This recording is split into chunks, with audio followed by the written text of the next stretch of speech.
And welcome back. Thank you so much for staying with us so far. I see your feedback at Tulel Ruben, who says, Doreen and Kemboi, may God see you through your great and heroes, guys, that courage alone tells. Live long to teach our generation. That's a message to you too. So before we took the break, Doreen, you were telling us about your dream, which is to be a journalist or an air hostess. Exactly. Just carry on with it. So now, I was devastated, and I went home during that time, just around that same time, as now I was thinking of a third option. I saw the story of Babu Aloliondo on TV, and people were going there in masses to drink the cup. Babu was saying he is healing everything, and so I convinced my mom, and I told her, let's go to Tanzania and drink the cup, and we have finally found a cure now. We are going to be well, and we're going to stop taking medication. And my mom went in for a loan. My mom is a teacher, so she went in for a loan. We went all the way to Loliondo. We drank the cup, and the one thing that Babu told us was that I don't have a cure. The cure is in your faith. And for us to go all the way from Kenya to Tanzania, we had faith. Definitely. A lot of it. So we drank the cup, we came back, we stopped taking our ARVs. So for my mom, she only stopped taking the ARVs for just 3 months. Then she went, got tested, and the test was still positive. So she came back home and told me, Doreen, we have to go back and take our ARVs. And I told her, no, me, as far as I'm concerned, I'm healed. But I used to go to hospital. It's just that the first year I will go to hospital, get my ARVs, and I won't take them. The second year I stopped going because now my viral load had gone so high, and my doctors had started asking, are you really taking your drugs? Or if you are taking your drugs, are you even taking them on time? And I always insisted, I am taking my medication. I had a lot of adherence counseling, and they were telling me, you know how important this is, and I'm there telling them, yeah, by the way, that is so true. But at the back of my mind, I know I am not going to take this medication. So after that, now I went into self-stigma, and I looked at myself as a lesser person because I was living with HIV, and people would never see me beyond my status. And in 2014, now by that time I'd gone to college, I did a diploma in community development, and by that time now I was doing my internship at the Teachers Service Commission. They have a wellness unit, so we used to go to colleges, universities, we will test people. Now one time while we were out there testing people refused. We went to a particular school and people refused to come get tested. So we had to go to their classes and try to talk to them, come get tested. We have a free VCT. And some people would be like, mimi hakuna kitu nimefanya. I know my status. So you're like, when was the last time you got tested? I have never gotten tested, but I know my status. And then some of them are like, hey, ukishinda umeenda VCT, ile kitu unatafuta huku utapata. So those were the reactions. So now, when we came back to the office, my boss was like, now writing the reports, what did you get? So we were like, some of the people were just so unwilling to come and get tested. And she told me, have you ever sat down and thought of coming out and telling your story and inspiring people, because you have a powerful story and people will look at you from that point. So I looked at her and I was like, hey, this lady, my doctor tells me you shouldn't tell anybody you're HIV positive. Then now my boss wants me to tell people who are strangers, because the first stigma I got was from my own family members. I once went to a relative's place and my utensils, the utensils that I had used, they were disinfected after I finished eating. And I literally, the whole time I stayed there, I had my specific utensils that I would use. So I wouldn't use any other cup or plate randomly, no. So imagine you're facing stigma from your own people, and then she wants me to tell people who don't know me about my status. I was like, I cannot do that. But no, because she was my boss, I told her, it's okay, I can work around that. So she told me, just write something down and then bring it to me, and then we'll see what to do. So I had never sat down and started reliving my story. So I sat down, I wrote the story, and I was so overwhelmed. I was like, I can't really do this. So I tore away the first paper that I wrote. Then I wrote a second one, and I tore it away, and I was like,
on mainstream media and people on social media find out, and I was like, I cannot. So I just deactivated my Facebook account for that day. Then the following day on coming back, now people were sending me messages telling me, we never knew you were HIV positive. Why haven't you ever shared this?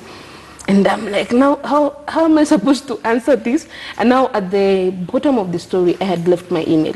So people kept sending me emails. Like I was sent a lot of emails, people telling me I'm also HIV positive. People don't know about my status. I'm HIV positive. I have not even started my ARVs.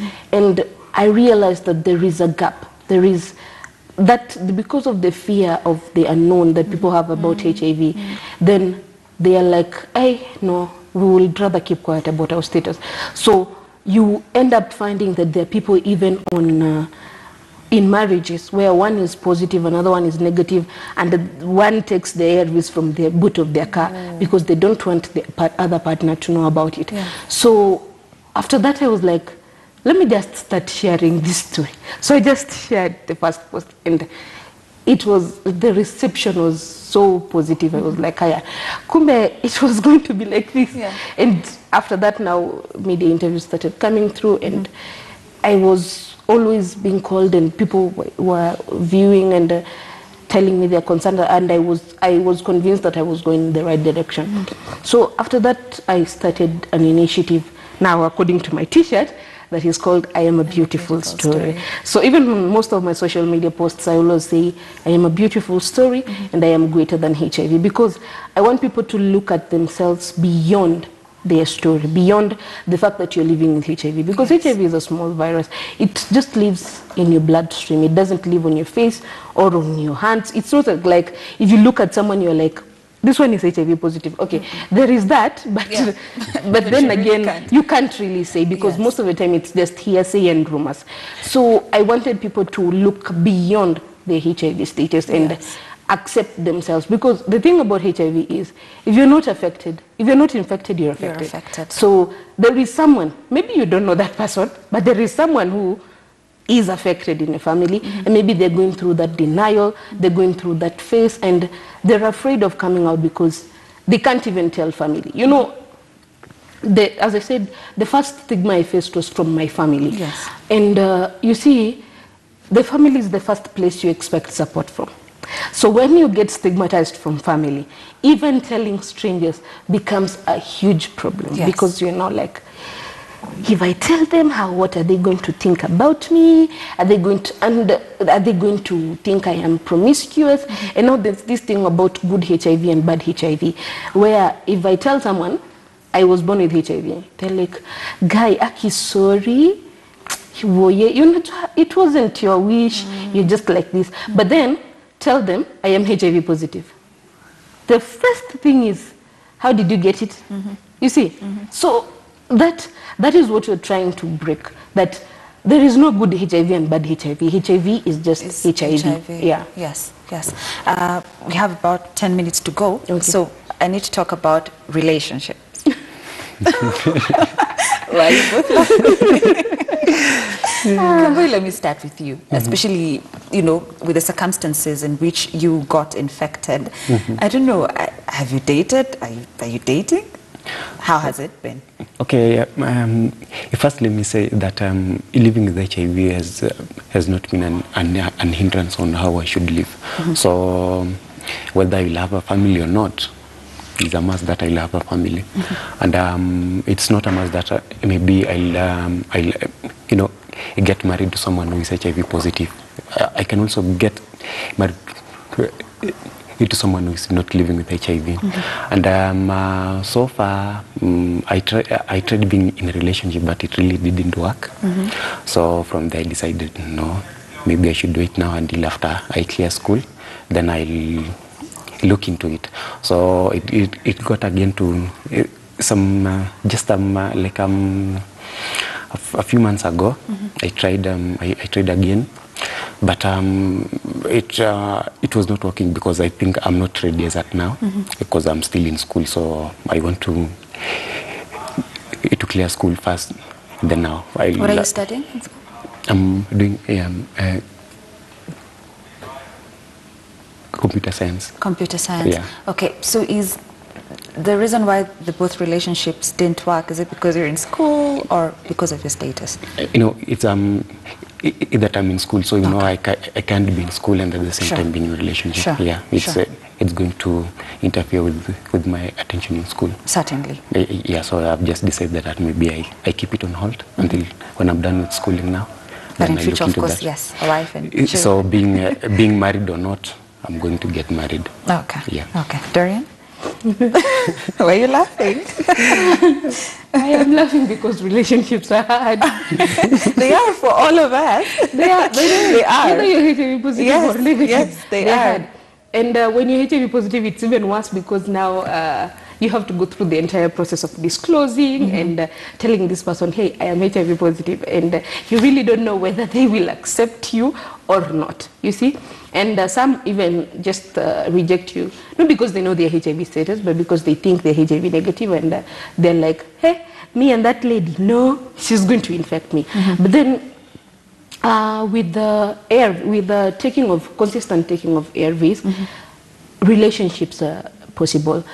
Marrying a HIV positive person is possible, because once you become, there is what is called U is equals to U, which is undetectable is equals to untransmittable, whereby once your viral load is undetectable, you cannot transmit it to another person. That is the reason why even prevention of mother to child has really come down, because once the mother is undetectable, she cannot transmit it to the child. And that is the whole science that goes about even with relationships.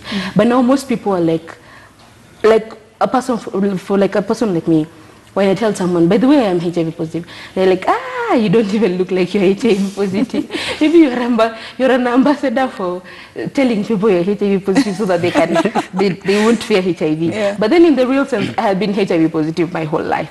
And actually, relationships have more stigma than anything else. Because you may tell somebody I once told somebody I was HIV positive, and they insisted that I was lying. So we had to get tested. After we got tested, of course my test was positive, his was negative, and he just vamoosed like that. So it happens. You see, these things happen. And sometimes you tell people and they're like, I'm fine with your HIV, nini. But at the back of their mind, they have that thing, that, hey, what if she infects me? What if and then you tell someone you're HIV positive and they make it an interview. So you said you're HIV positive, and can you infect me if we date? Can we get negative babies? And you're like, what? Okay, these questions are a lot, you know. But you even take someone through the whole process. You tell them, no, I can't infect you. Yes, if we get married, we can get negative children. And they're like, I still don't trust it. You might still infect me. So, you know, that whole process is a little bit tiring, and sometimes you even get tired of disclosing your HIV status. But now, for a person like me and the way I am out there, most of the people know that I'm HIV positive. Yes. So they tell me, just tell me what I need to know. And they're like, you can use PrEP, there's use of condoms, and once I'm undetectable, I cannot transmit it to you. Okay. Yeah. I need to get your closing remarks, and especially I'd like you to factor in the youth, because about 184,000 youths in Kenya are living with HIV, and they account to about 17,000 total new infections and about 2,800 HIV-related deaths. That's the youth. And then we also have a comment here from one of our viewers who says he's watching from Kericho County. Kudos, Doreen and Kemboy, you're my inspiration. Now I've heard a lot from you guys, and I'm also living positively, and I'd like to join any of your groups if you got one on social media. So as you give us your closing remarks, perhaps try to answer his Rally Rain. Just try to tell him where he can find you guys. Kemboy, you go first.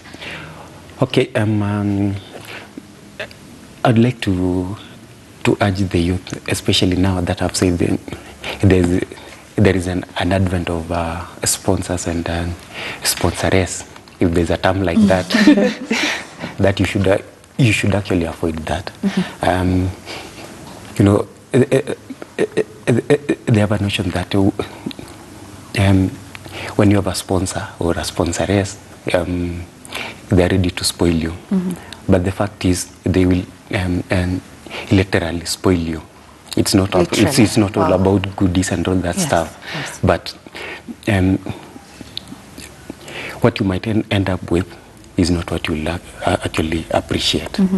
So being in a relationship with sponsors and sponsors, it should actually stop. Then also another thing, they should know their status. Because after knowing your status, that's now where life begins. Yes. So you should know your status. If you're not living with HIV, then you should look for ways on how you will prevent yourself or the precautionary measures that will always keep you free from being infected. And then also, if you are living with HIV, that's not the end of life. You just have to accept it, and even don't try and like trace back to where you got it or who infected you. Just accept that it has happened, and it has happened. You have to accept it and be on medication. Once you start your medication, you are there, be stress-free, eat well, and life will just be good. Sure. And then also another thing, especially with the youth, is that they fear going and get like accessing those informations. They fear asking people. They fear going to the visitors. There's a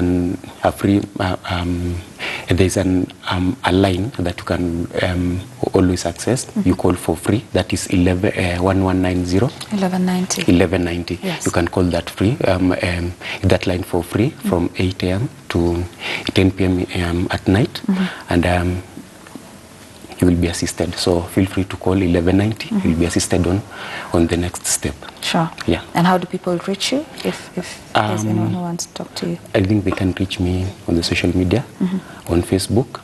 I'm also on Instagram. I'm also I'm using @official Kemboy on Instagram, @official Kemboy also on Twitter. Then on Facebook, I'm just using a single name, Kemboy. Kemboy. Yeah, they can find me there. Then we can interact and share a lot. Certainly. Thank you so much, Kemboy. Dorian?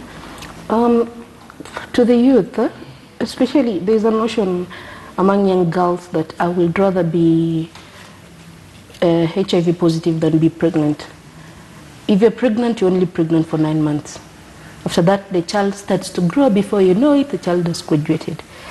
If you're HIV positive, you're HIV positive for the rest of your life. You have to take the ARVs, you have to deal with the stigma, you have to deal with the discrimination. I know most people on my social media have said, you make living with HIV easy. Yeah, that is because I came to a point of acceptance. And most people, with acceptance, you just don't wake up and you're like, yeah, I have accepted my HIV status, I am okay. It doesn't happen like that. It's a journey. It takes time. So, as I always tell people, if you're HIV negative, stay HIV negative. Know the status of your partner, use PrEP, condomize. So stay negative, because there are ways of keeping you to be negative. Yes. If you're HIV positive, take your ARVs, accept your status, attain an undetectable viral load, because those are the main things you have to go through. If you choose to disclose, it is all about you. That one I won't tell you, disclose to your people. It is all about you. But take your ARVs faithfully, maintain an undetectable viral load, and stay positively in life, because at the end of the day, this is your status.